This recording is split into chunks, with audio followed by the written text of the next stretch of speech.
Good evening everyone. So Jain institute of commerce जो model test series CMA foundation के लिए लेके आने वाला था वो आज से लॉन्च हो रही है। और आज first paper paper number 01 fundamental of business law and communication के ऊपर आज हम हमारा पहला पेपर लॉन्च करेंगे। ठीक है, फुल एक्सप्लेनेशन एंड सब कुछ वहां पे आपको अवेलेबल मिलेगा। किस तरीके से इंस्टीट्यूट ये पेपर फ्रेम कर सकता है, उसके रिलेटेड कैसे क्वेश्चंस होंगे, वो सब इसके अंदर दिए गए। ऐसे टोटल 4 या 5 मॉडल टेस्ट सीरीज जो है वो हम लॉन्च करने वाले हैं। ठीक है, तो ये पूरा का पूरा वीडियो आप अच्छे से देखिएगा और इसकी पूरी पीडीएफ जो है वो मैं लिंक में शेयर कर दूंगा, आप डाउनलोड कर दीजिएगा। और जितने भी पेपर्स हम लॉन्च कर रहे हैं उसको आप अच्छे से देख लीजिएगा, मोर देन इनफ है आपके लिए। ओके, तो चलिए let's start with the first model paper of law subject.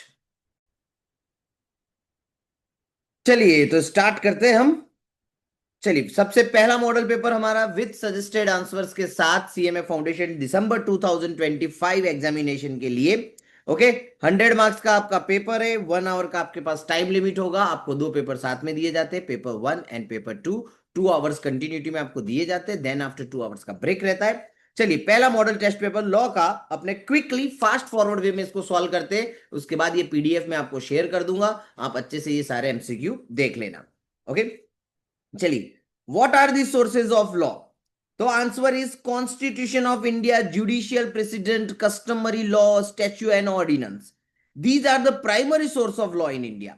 Why? Because they representing a comprehensive list of where legal principles are derived from.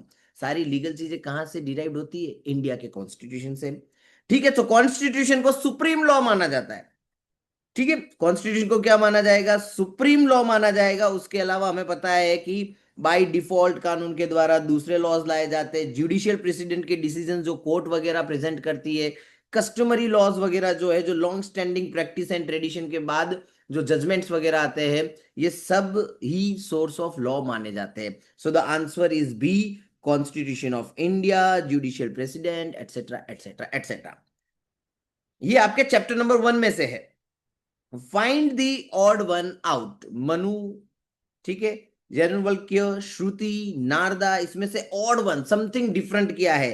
तो समथिंग डिफरेंट जो है वो श्रुति है, क्योंकि बाकी तीन जो है वो ऋषि मुनियों के नाम है, जबकि ये जो ऑप्शन सी श्रुति जो है वो एक ग्रंथ है।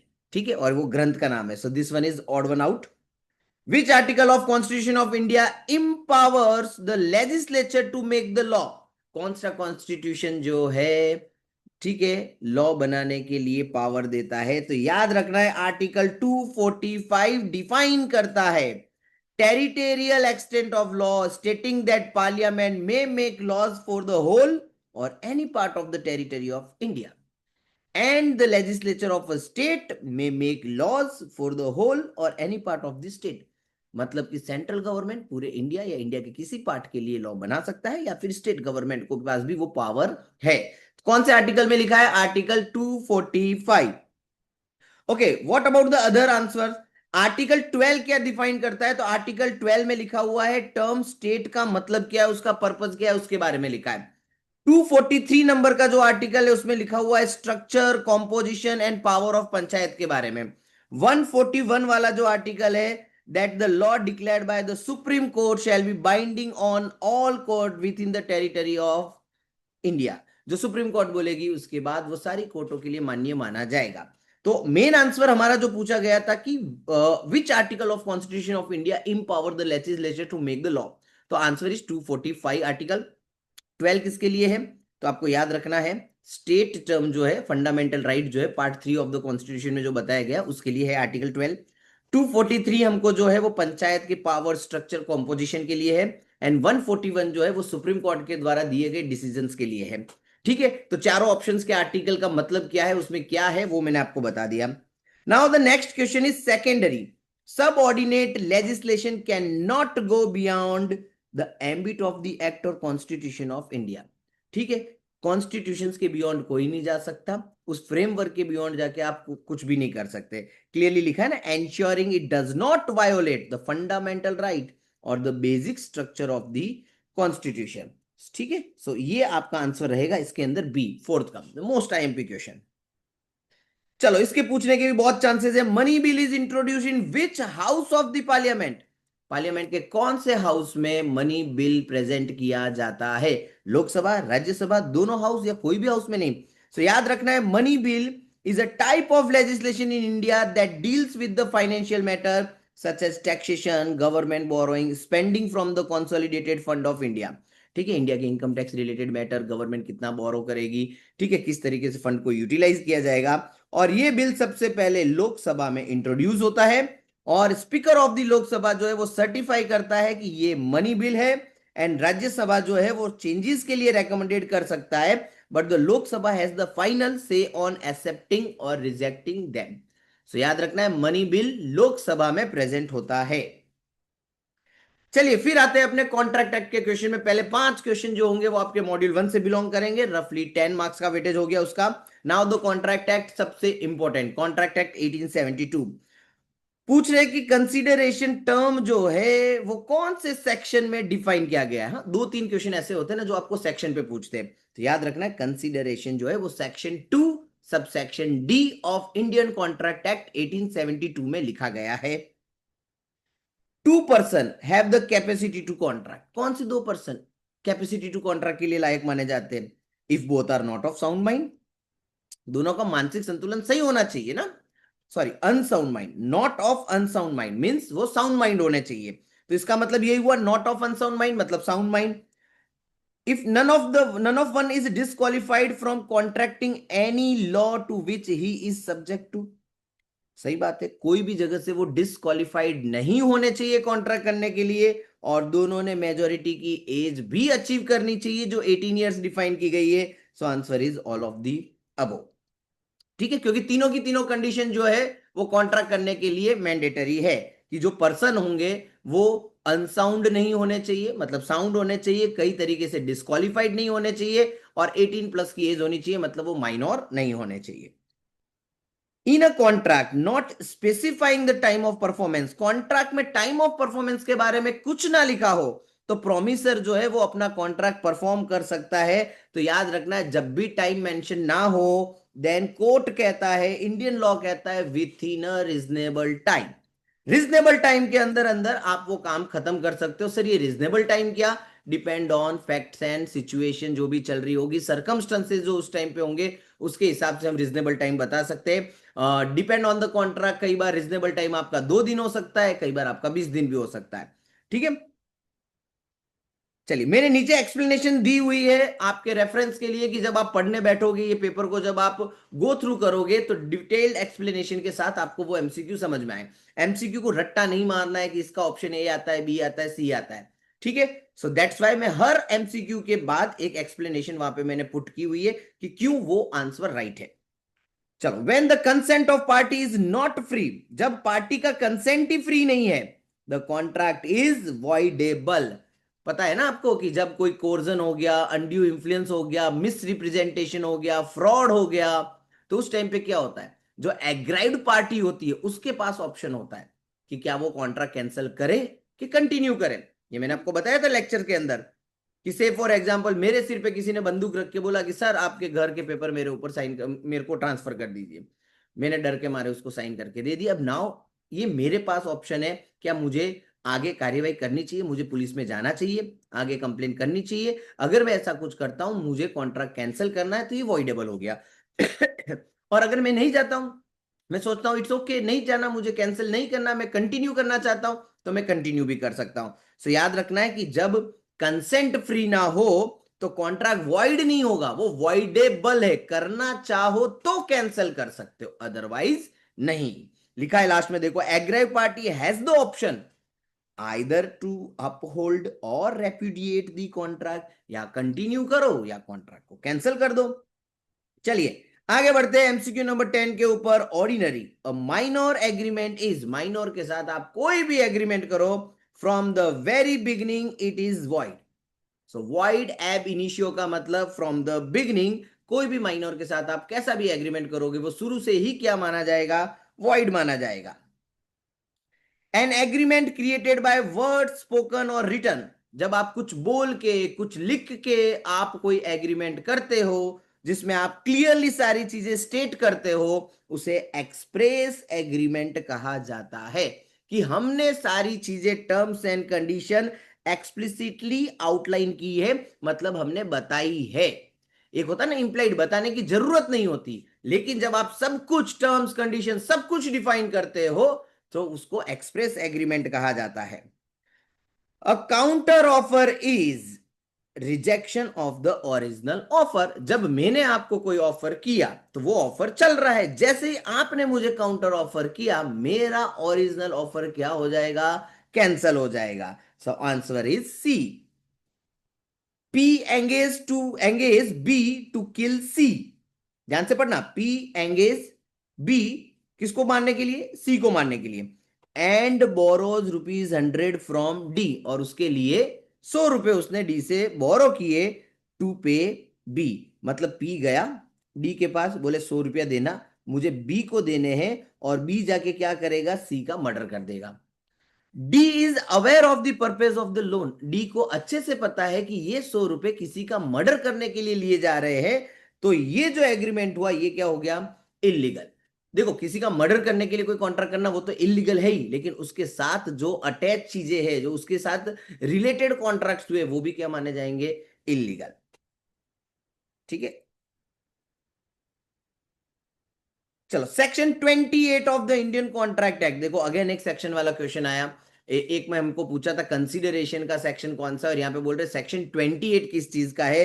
तो सेक्शन 28 इंडियन कॉन्ट्रैक्ट एक्ट का है लीगल प्रोसीडिंग्स के ऊपर। Agreement in restraint of legal proceeding के ऊपर आता है सेक्शन 28। तो सर रिस्ट्रेंट ऑफ ट्रेड के लिए सेक्शन 27, रिस्ट्रेंट ऑफ मैरिज के लिए सेक्शन 26।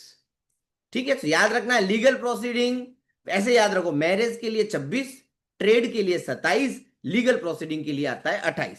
ठीक है, मैरिज 26, ट्रेड 27, लीगल प्रोसीडिंग हो गया आपका 28। Exception to the rule a stranger to a contract can not sue. हमने देखा था स्ट्रेंजर टू अ कॉन्ट्रैक्ट जो है वो कॉम्पेंसेट कर सकता है, ठीक है, कंसिडरेशन दे सकता है वो, लेकिन वो किसी के ऊपर केस फाइल नहीं कर सकता। लेकिन वहां पे हमने कुछ एक्सेप्शनल केसेस देखे थे, एक्सेप्शनल पॉइंट देखे थे। उस सिनारियो में स्ट्रेंजर जो है वो डायरेक्टली शू कर सकता है पार्टी के ऊपर। कौन कौन से वो पॉइंट थे तो मैं आपको याद दिला दूं। एक पॉइंट था beneficiary in case of trust, family settlement वाले मुद्दों में हो सकता है, असाइनमेंट कॉन्ट्रैक्ट मतलब इंश्योरेंस वाले मामले में हो सकता है। मतलब आंसर आएगा ऑल ऑफ दी अबोव। सो याद रखना है beneficiary, family settlement, assignment of contract मतलब इंश्योरेंस। ठीक है, मैंने सब कुछ डिटेल में नीचे एक्सप्लेन किया हुआ है। अभी मैं आपको ब्रीफली एक्सप्लेन कर रहा हूं, ओवरव्यू के तौर पे सारी चीजें समझा रहा हूं। आपको डिटेल में समझाए तो नीचे परफेक्टली आंसर लिखा हुआ है। अपार्ट फ्रॉम दैट, अगर आपको कोई एमसीक्यू, कोई पॉइंट समझ में नहीं आया, आप कमेंट में लिख सकते हो। मेरे नंबर वहां पे मेंशन है डिस्क्रिप्शन में, ठीक है, आप वहां से भी मुझे व्हाट्सएप पे कॉन्टेक्ट कर सकते हो। चलिए, कॉन्ट्रैक्ट विथ और बाय माइनोर। कॉन्ट्रैक्ट, ठीक है, विथ और बाय माइनर। कोई भी कॉन्ट्रैक्ट हो, कैसा भी कॉन्ट्रैक्ट हो, माइनर के साथ या माइनर ने किया हो, सारे के सारे कॉन्ट्रैक्ट क्या माने जाएंगे? वॉइड माने जाएंगे। थ्रेट टू कमिट सुसाइड, धमकी देना कि हम सुसाइड कर लेंगे, वो इंडियन कॉन्ट्रैक्ट एक्ट के हिसाब से क्या कहलाएगा? कोर्जन। सेकंड ऑप्शन दिया है, क्या ये आईपीसी इंडियन पिनल कोड में ऑफेंस माना जाएगा? क्या ये अनड्यू इन्फ्लुएंस है? क्या ये फ्रॉड है? अच्छा, ऑप्शन अब दिए उन्होंने कि बताइए इसमें से कॉम्बिनेशन कौन सा होगा, 1 and 2, 2 and 3, 3 and 4 या 1 and 4। तो मैं आपको बता दूं, इंडियन कॉन्ट्रैक्ट एक्ट उसे कोर्जन की डेफिनेशन में फॉल करता है, और इंडियन पिनल कोड में भी सुसाइड करना की धमकी देने को ऑफेंस माना गया है।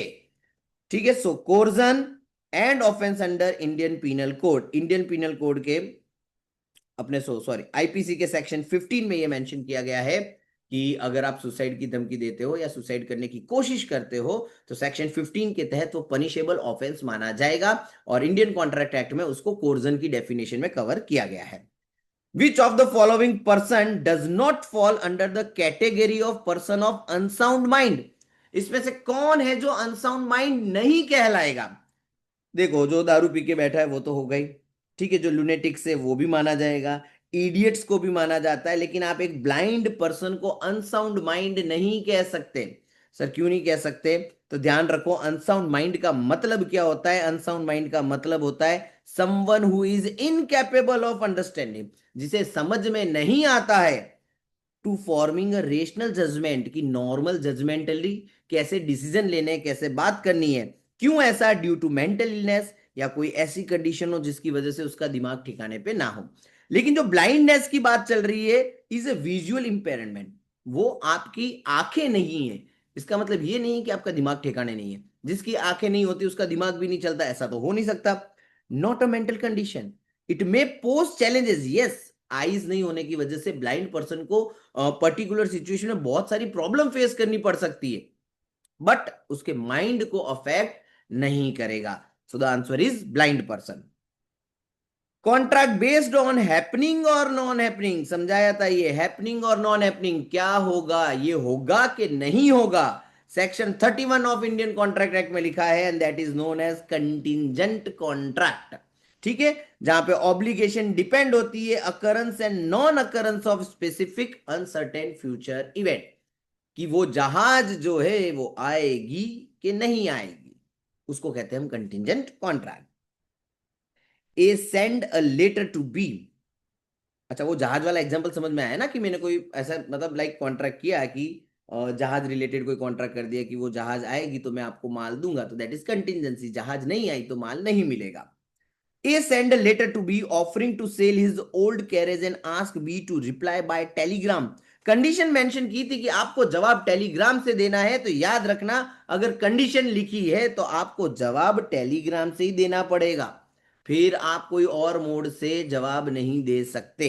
और अगर आपने कोई और मोड से जवाब दिया तो वो कैंसिल हो जाएगा। सो जब भी एक्सेप्टेंस स्पेसिफाइड मैनर में होना चाहिए तो स्पेसिफाइड मैनर में ही देना पड़ेगा आपको। Which of the following is not considered as goods? Goods की डेफिनेशन याद रखनी पड़ेगी। सेल्स ऑफ गुड्स एक्ट 1930 में गुड्स की डेफिनेशन दी गई है। उसमें क्लियरली लिखा है करंट कॉइन्स को आप गुड्स नहीं मान सकते। सर क्यों नहीं मान सकते? क्योंकि इसको लीगल टेंडर मनी कहा जाता है, और जो लीगल टेंडर मनी होती है वो गुड्स की डेफिनेशन में नहीं आएगा। हाँ, आपके पास पुराने सिक्के पड़े, एकदम एंटिक चीजें पड़ी, एंटिक कॉइन्स वगैरह पड़े हैं, तो उसको आप सेल कर सकते हो, ऑक्शन करवा सकते हो। लेकिन करंट कॉइन जो आपकी legal tender machine legal tender money जो है, उसको आप नो गुड्स की डेफिनेशन में कंसीडर नहीं कर सकते अंडर सोगा 1930 में। सेल्स ऑफ गुड्स एक्ट 1930 कब एनफोर्सेबल हुआ था? बेसिक आंसर याद रखना है, 1 जुलाई 1930 को। A finder can sell the goods, अगर आपको रास्ते में कोई माल मिल गया, इफ गुड्स आर असर्टेन। अच्छा, क्या लिखा है ध्यान रखना, रास्ते में मिला हुआ गुड्स आप बेच सकते हो। कब बेच सकते हो? जब गुड्स असर्टेन हो, जब गुड्स अनअसर्टेन हो, जब गुड्स वैल्यूएबल हो, नो, जब गुड्स पेरिशेबल हो और आपके पास टाइम ना हो, आपने ओनर को ढूंढने का ट्राई किया, नहीं मिल रहा है, अब अगर माल नहीं बेचा तो आपका गुड्स खराब हो सकता है। In that scenario you have to sold the goods. So if the goods are of perishable nature you can sell it. Placing of goods obtained on sale or return basis is known as complete the sale।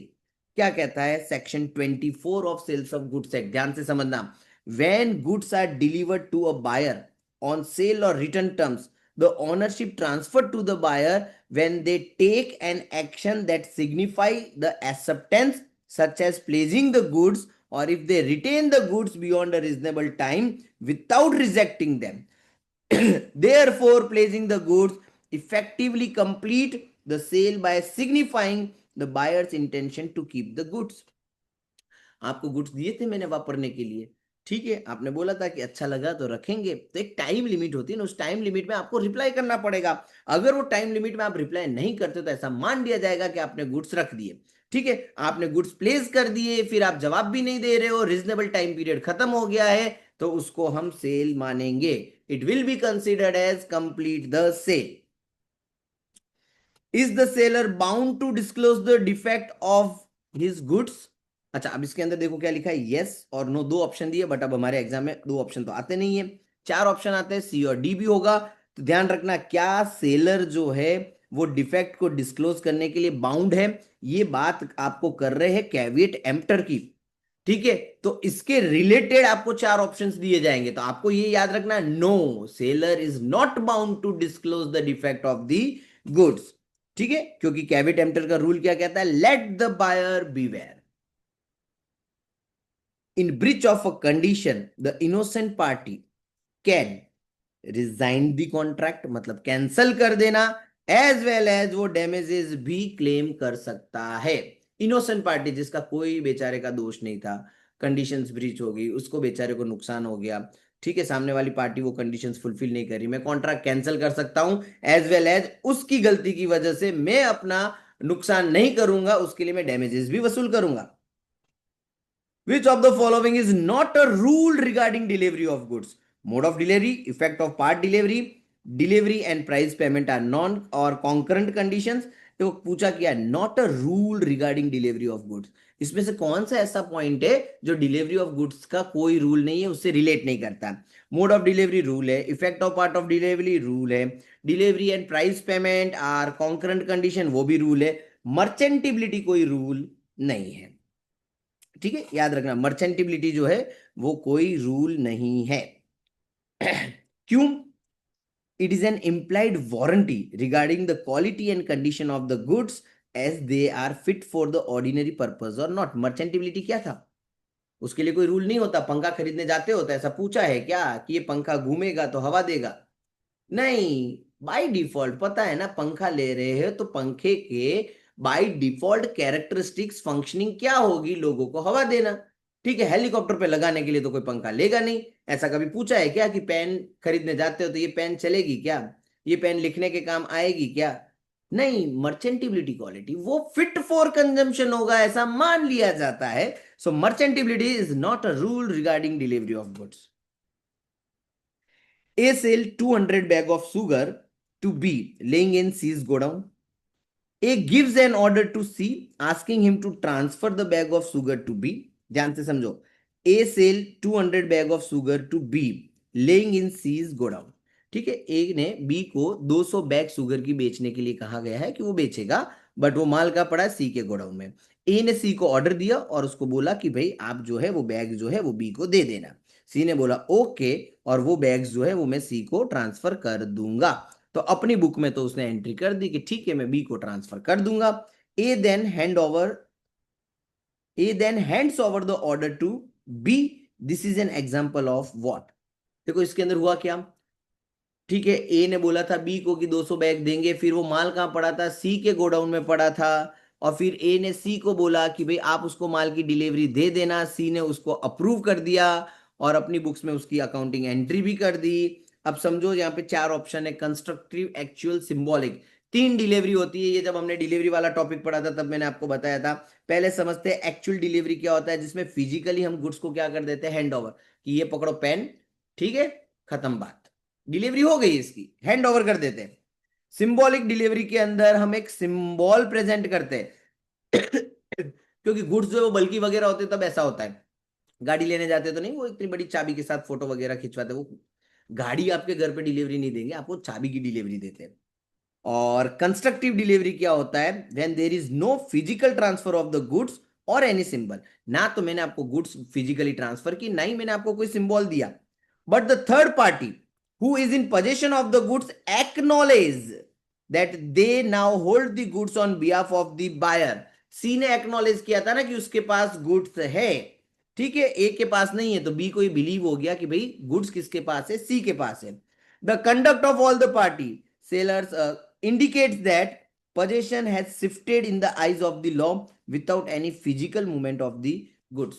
ठीक है, possession shift हो गया लेकिन goods का movement हुआ नहीं है, और एक्नॉलेजमेंट दे दिया गया है, रसीद दे दी गई है कि हाँ भाई देखो ये गुड्स ट्रांसफर हो गए, लेकिन रियलिटी में गुड्स ट्रांसफर हुए नहीं। जब रियलिटी में आपको रसीद दे दी जाती है, रिसिप्ट दे दी जाती है, आपको एक एविडेंस दे दिया जाता है, वाउचर दे दिया जाता है, बट डिलीवरी उसी टाइम पे नहीं होती है, उसको कंस्ट्रक्टिव कहेंगे। एक्चुअल के अंदर तुरंत डिलीवरी होगी, सिंबॉलिक के अंदर आपका गुड्स इतना बल्कि वगैरह होगा कि आप उस गुड्स की डायरेक्टली फिजिकली डिलीवरी नहीं दे सकते, तो आप एक सिंबॉलिक वे के अंदर उसकी डिलीवरी करवाओगे। M sold goods to B and the payment was to be done after 1 month. B did not make the payment, and the right of lien can be exercised by M when goods are। M ने किसको माल बेचा, B को। Payment कब करने की बात हुई, 1 महीने बाद। बी ने ना बोल दिया, बोले पैसा नहीं, पैसे नहीं दूंगा। राइट ऑफ लियन का मतलब कि गुड्स को जब्त करने का जो अधिकार है वो मिस्टर एम जो कि सेलर है, ठीक है, वो कब कर सकता है, जब गुड्स, अगर आपने ट्रांसपोर्टर को दे दिए तो गुड्स तो चले गए, आपने बी को दे दिए तो भी गुड्स चले गए, आपने किसी और को दे दिए तो भी गुड्स चले गए, आपने अभी तक किसी को नहीं दिए गुड्स, ठीक है, डील डन हो गई थी, गुड्स अभी भी जाने बाकी है, बट पेमेंट हुआ नहीं है, तो आप तुरंत ही उस गुड्स को रोक दोगे, उस गुड्स का रियन ले लोगे। लिखा है ना, it allows the seller to retain the position of the goods until payment is made. If the goods are still with M, वो अपना राइट ऑफ लियन जो है वो एक्सरसाइज कर सकता है। सर अगर गुड्स चले गए हो तो क्या, तो दूसरे राइट्स आएंगे, आगे हमने पढ़ा हुआ भी है सेल्स ऑफ गुड्स एक्ट में, आगे उसके रिलेटेड एमसीक्यू भी देखेंगे। किसको हम अनपेड सेलर कहेंगे? To whom the price is fully paid, to whom the price is partly paid, and when check is received by the seller। तो देखो अनपेड सेलर वो पर्सन होता है when to whom the price has not been fully paid, पूरा पैसा नहीं दिया है, अगर पूरा पैसा दे दिया है तो वो पेड सेलर हो गया, अनपेड नहीं होगा। या फिर आपने कोई नेगोशिएबल इंस्ट्रूमेंट जैसे कि चेक वगैरह दिया है और वो चेक क्या हो गया हो, डिसऑनर्ड, पेमेंट बाउंस हो गया, इन दैट सिनारियो वो क्या हो जाता है, ठीक है, क्या बोलते हैं उसको, अपने नेगोशिएबल इंस्ट्रूमेंट का चेक वगैरह दिया है, इन दैट सिनारियो वो पेमेंट तो आपको मिला ही नहीं, ठीक है। सो अगर चेक दे दिया है तो पेड माना जाएगा, लेकिन चेक बाउंस हो गया तो वो अनपेड माना जाएगा, इसलिए लिखा कंडीशनल पेमेंट है। So better answer is partly paid up माना जाएगा, फुल्ली पेड अप तो वो पेड सेलर हुआ, चेक दे दिया पेड ही माना जाएगा, मुझे चेक मिल चुका है ऐसा मान लूंगा, सामने वाले ने पेमेंट कर दिया लेकिन सामने वाले का पेमेंट बाउंस गया, तो फिर वो क्या मान लिया जाएगा, डिसऑनर्ड मान लिया जाएगा और वहां पे मैं अनपेड हो जाऊंगा। चलिए अब आता है negotiable instrument act is applicable to, याद रखना है होल ऑफ इंडिया, बहुत ही बेसिक एमसीक्यू पूछे जाते हैं नेगोशिएबल में से, सिंपल आंसर पूरे इंडिया में एप्लीकेबल है, पहले जम्मू एंड कश्मीर को छोड़ के पूरे इंडिया में थे, अब न्यू लॉज के हिसाब से पूरे इंडिया में एप्लीकेबल है। Negotiable instrument act came into force कब आया था, 1 मार्च 1882 को, याद रखना। अ नेगोशिएबल इंस्ट्रूमेंट, याद रखना, may be payable to two or more person jointly, or it may be made payable in the alternative to one or two or one or some of the several page. क्योंकि ये जो होता है ना negotiable instrument जो हमने पढ़ा था, बिल्स रिसीवेबल हो गया, प्रोमिसरी नोट हो गए, चेक वगैरह हो गए, may be payable to two or more person jointly, or may be made available in the alternative to one of two or one or some of several page. आप किसी को भी दे सकते हो, दो लोगों से, दो से ज्यादा को भी आप पेमेंट कर सकते हो, ठीक है, कोई भी मोड में कर सकते हो। तो दोनों के अंदर हमारा आंसर क्या होगा, मे, मतलब it's up to you what you want to do, जैसे पेमेंट करना है आप कर सकते हो। Promissory note must be, writing में होना चाहिए, अनकंडीशनल होना चाहिए और मेकर के द्वारा साइन भी होना चाहिए। सो answer is all of the three. An instrument incomplete in one way or other is called instrument, incompleted instrument हम उसे कह सकते हैं, ठीक है। उसको एम्बिगियस नहीं कहेंगे, फॉरिन नहीं कहेंगे, डिसऑनर्ड नहीं कहेंगे, क्योंकि इनकोट इंस्ट्रूमेंट जो है is the incomplete in some material particularly require further step to make it valid. तारीख लिखना भूल गए, चेक में पेमेंट होगा ही नहीं, साइन करना रह गया, पेमेंट होगा ही नहीं, तो उसको हम क्या कहेंगे, इनकम्प्लीट इंस्ट्रूमेंट कहेंगे। और bearer instrument is negotiated by, जो बेरर इंस्ट्रूमेंट होगा वो सिर्फ डिलीवरी पे ही हो पाएगा, ठीक है। So bearer instrument is negotiated by delivery only, unlike an order instrument which require both delivery and endorsement. Bearer instrument is transferred by simply handing it over to the new holder. आपको दे दिया, आप जाओ पैसा उठा लो, बात खत्म, तो तुरंत डिलीवरी पे वो बात खत्म हो जाती है। Instrument entitled to a period of grace is a bill or note payable after sight, ठीक है। कहां पे अपने को ग्रेस पीरियड की जरूरत होती है उसकी बात कर रहे हैं, तो क्लियरली नेगोशिएबल इंस्ट्रूमेंट एक्ट में लिखा है कि a bill or note payable after sight, that means कि instrument becomes payable a certain number of days after it has been presented for sight and accepted by the drawing. Since the due date is determined after side, it is not payable on demand, therefore is entitled to a period of grace, ठीक है, इसलिए उसको अपने grace period दिए जाते हैं। NI में clearly लिखा है, सो आंसर याद रखना है, bill or note payable after site. State which of the following statement is false. Bill is drawn, accepted, or endorsed for consideration. Is fictitious bill? No, it is a genuine bill. So पहले ही answer क्या हो गया यहाँ पे, false हो गया। Bill को draw कर सकते हैं, एक्सेप्ट कर सकते हैं, एंडोर्स कर सकते हैं, ठीक है, फॉर कंसिडरेशन के लिए, तो जेन्युइन होगा ना, फिक्टिशियस कैसे हो सकता है। The holder in due course of a negotiable instrument can sue on the instrument in his own name. अच्छा, मैंने अभी बोला था कि दो ऑप्शन वाला तो पूछते नहीं है, कोई भरोसा नहीं है, इंस्टीट्यूट कभी भी ऐसा कुछ भी कर सकती, भूतकाल में किया हुआ है ऐसा, इसलिए मैंने ऐसी चीजें डाली हुई है। चलो, सवाल किया था, बहुत ही बेसिक सवाल है। Holder in due course of a negotiable instrument is explicitly granted the right to sue on the instrument in their own name and enforce the payment against all the parties liable on it. Yes, ठीक है, आप case कर सकते हो। कितने ingredient है offences under section 138 of NI act? तो याद रखना है 5, ठीक है। पांचों के नाम आपको बुक में मिल जाएंगे, यहाँ पे भी मैंने ब्रीफली बताया हुआ है कि कौन कौन से की कंपोनेंट है उस ऑफेंस के लिए, तो 5 आपको नाम याद रखने रहेंगे। चलो, which of the following statement about communication is true? Ineffective communication is vague, incomplete, incorrect and difficult to understand. सही बात है, इनइफेक्टिव कम्युनिकेशन वेग है, समझ में नहीं आता, कंफ्यूजिंग है, इनकम्प्लीट है, इनकरेक्ट होता है, एंड उसको डिफिकल्ट रहता है हमको उसको पढ़ने में, उसको समझने में। Language should not be used in, कैसी भाषा कम्युनिकेशन में यूज नहीं होनी चाहिए? ऑफेंसिव, ठीक है, ऑफेंसिव लैंग्वेज जो है वो हमें कभी भी कम्युनिकेशन में यूज नहीं करनी चाहिए, डिसरिस्पेक्टफुल होती है, हार्मफुल होती है, ठीक है, ये सारी चीजें हमें ध्यान रखनी। Politely clear and oral language आपको यूज करनी चाहिए। Which of the following is incorrect? क्या कम्युनिकेशन डायनेमिक प्रोसेस है? यस। क्या वन वे है? No, it is a two way process. अकेले अकेले बात करोगे तो लोग आपको पागल बोलेंगे, कम्युनिकेशन में टू वे प्रोसेस होती है। So the incorrect option is one way process.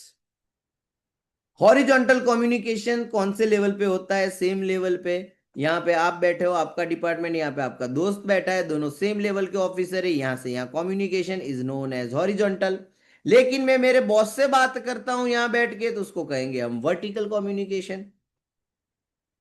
A correct statement about advertising is, कौन सा करेक्ट स्टेटमेंट होगा advertisement related? It is a paid communication. Yes, advertisement में पैसा देना पड़ेगा, फोकट में कौन ऐड करके देगा आपको? It is mean to impart information and develop attitudes and create needs. Yes, advertisement में हम लोगों तक इंफॉर्मेशन पहुंचाते हैं, उनकी मेंटालिटी चेंज करते हैं, एक नीड को क्रिएट करने की कोशिश करते हैं। It induce action beneficially to the advertiser. Yes, but obvious अपने फायदे के लिए करता है। So all these stated options are correct. Format किस चीज का डिफर करता है कंपनी टू कंपनी? तो याद रखना है, ऑफिस नोट का फॉर्मेट जो होता है वो कंपनी टू कंपनी डिफर करता है, ठीक है। लाइक ऑफिस ऑर्डर हो गया, मेमो रिपोर्ट्स होंगे, ऑफिस सर्कुलर होंगे, वो स्टैंडर्डाइज फॉर्म के अंदर चल सकते हैं, ठीक है, लेकिन ऑफिस नोट जो होगा वो क्या मिलेगा आपको? डिफरेंट मिलेगा company to company. Format of office order is similar to what? तो याद रखना है, ऑफिस ऑर्डर का जो फॉर्मेट होता है वो मेमोरेंडम के जैसा ही होता है, because both are official internal document with same structure. दोनों ही कंपनी के इंटरनल डॉक्यूमेंट होते हैं सिमिलर स्ट्रक्चर के हिसाब से। हाँ, कुछ चीजें हल्की फुल्की अलग हो सकती है, बाकी ऑलमोस्ट वो सेम होते हैं।